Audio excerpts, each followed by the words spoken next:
আসসালামু আলাইকুম প্রিয় ভাই বোনেরা, আশা করি আল্লাহর রহমতে সবাই অনেক অনেক ভালো আছেন। চেঞ্জ ইউর লাইফ এই সিরিজের নতুন আরও একটি ভিডিওতে আপনাদেরকে ওয়েলকাম করছি।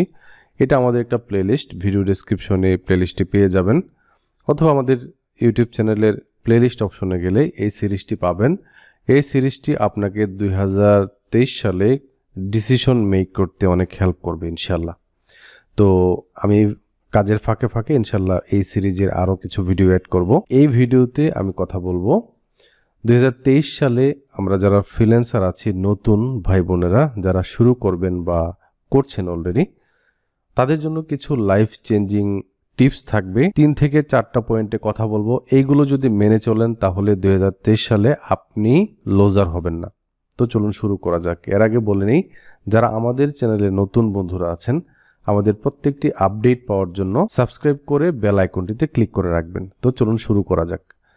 তো ভাই বোনেরা, আমরা দেখতে পাচ্ছিলাম 2022 সালের শেষের দিক বা মাঝামাঝি থেকে এবং 2023 সালের প্রথম দিক থেকে আমরা শুনতে পাচ্ছিলাম যে প্যান্ডেমিকের পরে একটা দুর্ভিক্ষ বা অর্থনৈতিক মন্দা, এই টাইপের অনেক কিছু আমরা শুনতে পাচ্ছিলাম যে বাংলাদেশে এটা হবে, আসছে, অনেক কিছু এরকম শুনতে পাচ্ছিলাম। একজন মানুষ হিসেবে এই নিউজগুলো শোনার পর অবশ্যই একটু ভয় কাজ করে, একটু শঙ্কা কাজ করে আমার কি করা উচিত, বা যারা ফ্রিল্যান্সিং টাইপের কাজগুলো করার জন্য মনোনিবেশ করেছেন, আপনাদের মধ্যেও কিছু চিন্তাভাবনা আছে। তো এই ভিডিওটি হচ্ছে যারা অলরেডি কোনো স্কিলে পারদর্শী হয়ে মার্কেট প্লেসে ভালো করেছেন, অন্য কোনো স্কিল শেখার ক্ষেত্রে মনোনিবেশ করবেন, অথবা একদম নতুন ফ্রিল্যান্সিংয়ে বিষয়গুলো এখনও জানেন না, শুরু করতে যাচ্ছেন, তাদের জন্য এই ভিডিওটা অনেক উপকারে আসবে ইনশাল্লাহ। তো প্রথমেই আমরা দেখতে পাচ্ছিলাম যে বাংলাদেশের ফ্রিল্যান্স সেক্টরটা অনেক গ্রো আপ হচ্ছে এবং 2023 সালে ডেফিনেটলি ইনশাল্লাহ 2023 সালে ফ্রিল্যান্সিং সেক্টরটা আরও বেশি গ্রো আপ হবে বাংলাদেশে বিশেষ করে। ওকে, সো যারা ফ্রিল্যান্সিং করতে চায়, এই ভিডিওতে যা বলবো এগুলো যদি মেনে চলার চেষ্টা করে কেউ, তাহলে 2023 সালে উনি লুজার হবে না ইনশাল্লাহ। তো প্রথম কথা হচ্ছে যে এই যে আপনার অর্থনৈতিক মন্দা, আমার কি করা উচিত, একটা শঙ্কা, একটা ভয়, এগুলো আমার ভিতরে আছে। তো এটার ফলে আমাদের যেটা হয় সেটা হচ্ছে তড়িঘড়ি করে তাড়াহুড়া করে একটা ডিসিশন নিয়ে নেই, যেটা মোটেও কাম্য নয়। মনে করুন আপনি একজন চাকুরিজীবী, ছোটোখাটো একটা জব করতেছেন, এখন ফ্রিল্যান্সিং সেক্টরে যেহেতু গ্রো আপ হচ্ছে, আপনিও বিভিন্নভাবে জানতে পেরেছেন যে না, এখানে আসলে ভালো হবে। তো আপনি কি করলেন, আপনার জবটা তাড়াহুড়া করে ছেড়ে দিলেন। ছেড়ে দিয়ে আপনি ফ্রিল্যান্সিংয়ে আসার পর দেখলেন না, এখানেও একটু ধৈর্যের ব্যাপার স্যাপার আছে, এখানে স্কিল ডেভেলপমেন্টের ব্যাপার স্যাপার আছে। আপনি আসলেই কাজ পাবেন না, আপনার জন্য কেউ কাজ নিয়ে বসে থাকবে না। অবশ্যই আপনি যদি ওইভাবে নিজেকে তৈরি করতে পারেন তাহলে আপনার কাজের অভাব হবে না। কিন্তু আসার পরপরই যে রেভুলেশন করে ফেলবেন, এটা আপনি এসে দেখলেন, তারপর হতাশ হয়ে যাবেন বা হতাশ হয়ে গেছেন। এই ক্ষেত্রে আমি বলবো যে যারাই ফ্রিল্যান্সিংয়ে আসবেন বা ফ্রিল্যান্সিং করতে চাইবেন, নতুন একটা স্কিল শুরু করার আগে অবশ্যই তাড়াহুড়া করা যাবে না। তাড়াহুড়া করলে যেটা হয়, আমরা অবশ্যই প্যানিক পাবো, প্যানিকে পড়ব, ঠিক আছে, এবং আমাদের ফ্রাস্ট্রেশন বাড়বে। সো প্রথম বিষয়টা হচ্ছে তাড়াহুড়া করা যাবে না, কোনো প্যানিক নেওয়া যাবে না, ফ্রাস্ট্রেশনে যাওয়া যাবে না। আমার কি হবে, আমার কি হবে, ধীরে স্থিরভাবে একটা ডিসিশন নেওয়া। এবং আমাদেরকে যারা প্রতিনিয়ত নক করেন যে ভাই আমি ফ্রিল্যান্সিং করতে যাচ্ছি, কিভাবে শুরু করব, তো তাদেরকে বলবো যে শুরু করার প্রথম স্টেপে আপনি যদি তাড়াহুড়া করেন তাহলে আপনি লং রানে টিকতে পারবেন না, ঠিক আছে। তাহলে প্রথম পরামর্শ বা প্রথম টিপস হচ্ছে তাড়াহুড়া করা যাবে না। দ্বিতীয় টিপস হচ্ছে আমরা আমাদের নিজেদেরকে ইনভেস্ট করব কিভাবে, নিজেদের মাঝে ইনভেস্ট করব কিভাবে। আপনি যে কোনো একটা স্কিল বাছাই করবেন। একটা স্কিল বাছাই করার পর, আমার এই সিরিজে একটা ভিডিও বানানোর কথা ছিল, একটা স্কিল বাছাই করার পর বা একটা স্কিল কিভাবে বাছাই করব এবং এটা কিভাবে আমরা শিখতে পারি। এটা হয়তো বা এই ভিডিওর পরের ভিডিওটা এটা হবে। তো মনে করুন আপনি একটা স্কিল বাছাই করলেন। এই স্কিল এর আশেপাশে আরও কিছু সাব স্কিল আছে। যেমন আমরা মনে করুন ভার্চুয়াল অ্যাসিস্ট্যান্ট হিসেবে মার্কেট প্লেসে কাজ করতে চাই একজন ফ্রিল্যান্সার হিসেবে। তো আমার যেটা করা উচিত সেটা হচ্ছে ওই স্কিলটা আগে শেখা, এটার সাথে সাথে আরও কিছু সফট স্কিল আছে, কিছু সাব স্কিল আছে, এগুলো শেখা। যেমন আপনি ক্লায়েন্টের সাথে কমিউনিকেশন অবশ্যই করতে হবে, সেই ক্ষেত্রে আপনার ইংরেজিতে অবশ্যই কমিউনিকেশনের দক্ষতা অর্জন করতে হবে, ঠিক আছে। বেসিক কিছু টুলসের ব্যাপার স্যাপার আছে, হ্যাঁ, বেসিক কম্পিউটার থেকে শুরু করে আরও কিছু সাব স্কিল যেগুলো আপনাকে ভবিষ্যতে আপনি যে স্কিলটা শিখছেন এগুলার কাজে হেল্প করবে, ঠিক আছে। একটা সুন্দর করে একটা প্ল্যানিং নেওয়া, এটাও কিন্তু একটা স্কিলের অংশ। সো আমাকে নিজেকে এই জায়গাতে ইনভেস্ট করা প্রথমেই, যে আমি কিছু একটা জিনিস সিলেক্ট করে এটা শেখা, এবং এই স্কিলটা যখন আমি শিখব এই স্কিলের আশেপাশে দেখব আরও কিছু সাব স্কিল আমাকে শিখতে হবে। যেমন মনে করুন ইদানিং চ্যাট জিপিটি নিয়ে অনেক কথা হচ্ছে, এবং 2023 সালে একটা বিষয় অবশ্যই খেয়াল করবেন, 2023 সালে কিন্তু আর্টিফিশিয়াল ইন্টেলিজেন্স এটার ব্যাপকতা বাড়বে। যেমন চ্যাট জিপিটি একটা, যেটাকে বলা হচ্ছে যে অনেক কিছু রিপ্লেস করে দিবে, তবে ফ্রিল্যান্সারদের ভয়ের কিছু নেই। এই চ্যাট জিপিটি ফ্রিল্যান্সারদেরকে সাহায্য করবে, ফ্রিল্যান্সারদেরকে রিপ্লেস করবে না। 2023 সালে আর্টিফিশিয়াল ইন্টেলিজেন্সের ব্যাপকতা বাড়বে, ওকে। তার মানে এটা না আমাদেরকে রিপ্লেস করতে পারবে না। তো যেহেতু অনেক আর্টিফিশিয়াল ইন্টেলিজেন্স আরও ব্যাপক হবে, সো নিজেকে ওইভাবে প্রস্তুত করা, একটা স্কিল বাছাই করা, শেখার জন্য মনোনিবেশ করা এবং টাইম ইনভেস্ট করা নিজের উপর, এটা হচ্ছে 2 নম্বর কথা। তাড়াহুড়া করা যাবে না, এটা হচ্ছে 1 নম্বর। 2 নম্বর হচ্ছে আপনি নিজের উপর ইনভেস্ট করবেন। 3 নম্বর যে বিষয়টা সেটা হচ্ছে আপনি মনে করুন ফ্রিল্যান্স মার্কেট প্লেসে কাজ পাচ্ছেন, নিয়মিত কাজ করে আপনি যে ইনকামটা করছেন, 2023 সালে আপনি পুরো ইনকামটাই খরচ করে ফেলবেন না। খরচের ক্ষেত্রে একটু মিতব্যয়ী হতে হবে। যা আসলো তাই খেয়ে ফেললাম, যা আসলো তাই খরচ করে ফেললাম, এরকম যাতে না হয়, যেটা করলে আপনি 2023 সালে অনেক এগিয়ে যাবেন, ওকে।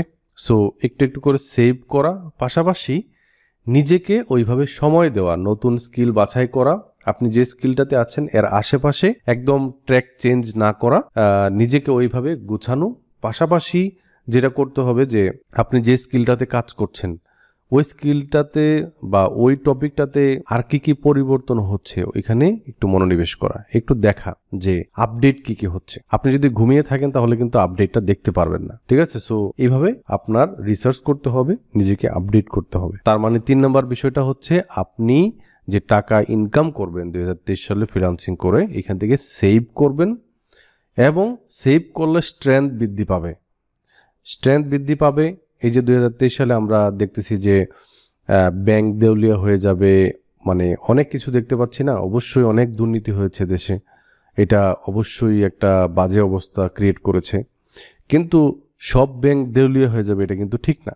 সো আপনার যেই ব্যাংকে হচ্ছে যেই ব্যাংকটাতে হচ্ছে আপনার পছন্দ বা যেই ব্যাংকটাকে সেফ মনে হবে ওইখানে একটু করে সেভ করবেন, ওকে, যেটা আপনাকে একটু স্ট্রেংথ দিবে। এবং লাস্টলি যেটা আমি বলবো সেটা হচ্ছে আমাকে মনে করুন আমি ওয়েব ডিজাইন করতেছি, হ্যাঁ, ক্লায়েন্টের সাথে 1-2টা করে কাজ করতেছি, কথাগুলো একটু বোঝার চেষ্টা করতে হবে। দেখেন এই কথাগুলো অবশ্যই গুরুত্বপূর্ণ, এই কারণে আমি আলাদা করে এই ভিডিওটা তৈরি করছি। মনে করুন আপনি কোনো ক্লায়েন্টের সাথে 1-2টা করে কাজ করতেছেন, এইভাবে আপনি মার্কেটে টপ রেটেড হয়ে গেলেন। তো আপনি যদি বিজনেস মাইন্ডেড না হন, আপনি যদি 2023 সালে বিজনেস মাইন্ডেড না হন, তাহলে কিন্তু অনেক পিছিয়ে থাকবেন। তো যেটা করা লাগবে সেটা হচ্ছে আপনি কাজ আনবেন, আপনি নিজের একটা পোর্টফোলিও তৈরি করবেন, নিজের একটা এজেন্সি টাইপের একটা বিজনেস তৈরি করবেন। আপনার আন্ডারে দেখা যাবে আরো কিছু মানুষ কাজ করতেছে, আপনি নিজেও কাজ করবেন, আরো কিছু মানুষকে দিয়ে কাজ করাবেন। মানে এন্টারপ্রেনারশিপ যেটাকে বলে,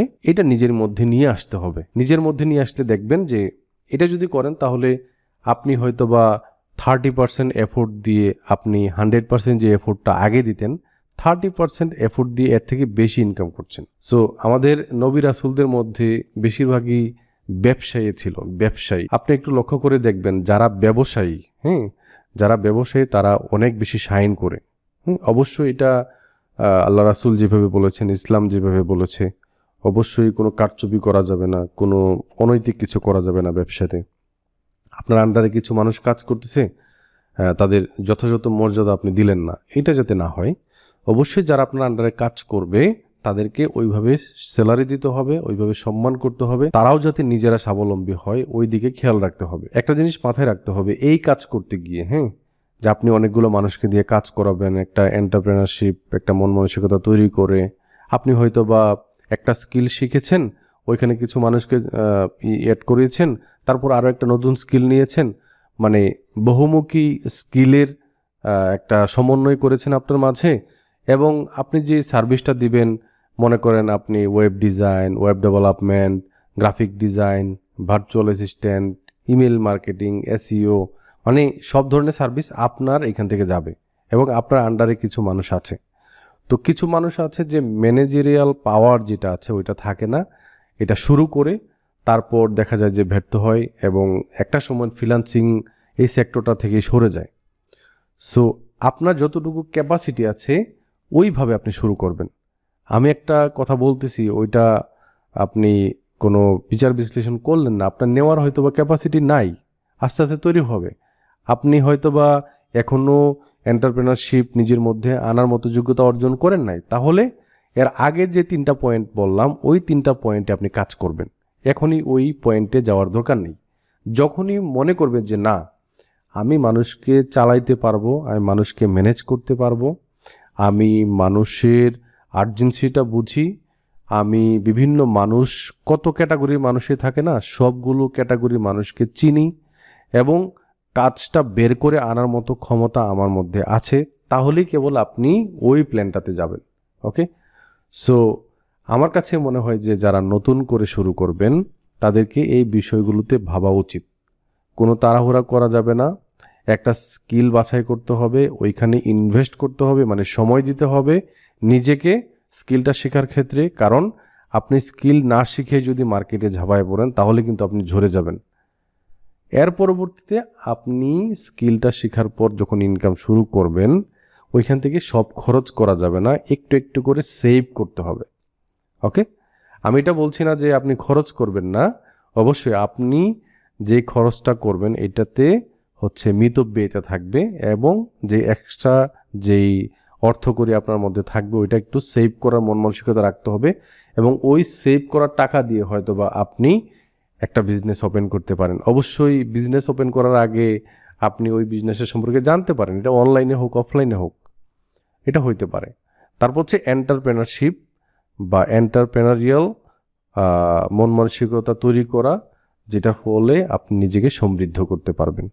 আমাদের এই সিরিজের আগামী পর্ব হবে 2-1 ভিতরে এই ভিডিও তৈরি করব যে কিভাবে একটা স্কিল বাছাই করতে হবে এবং ওই স্কিলটা আমরা কিভাবে শিখতে পারি। তো আজকের ভিডিওটি এ পর্যন্তই, সবাই ভালো থাকবেন, এই ভিডিওটা সবার সাথে শেয়ার করে দিবেন। সবাইকে ধন্যবাদ, আসসালামু আলাইকুম।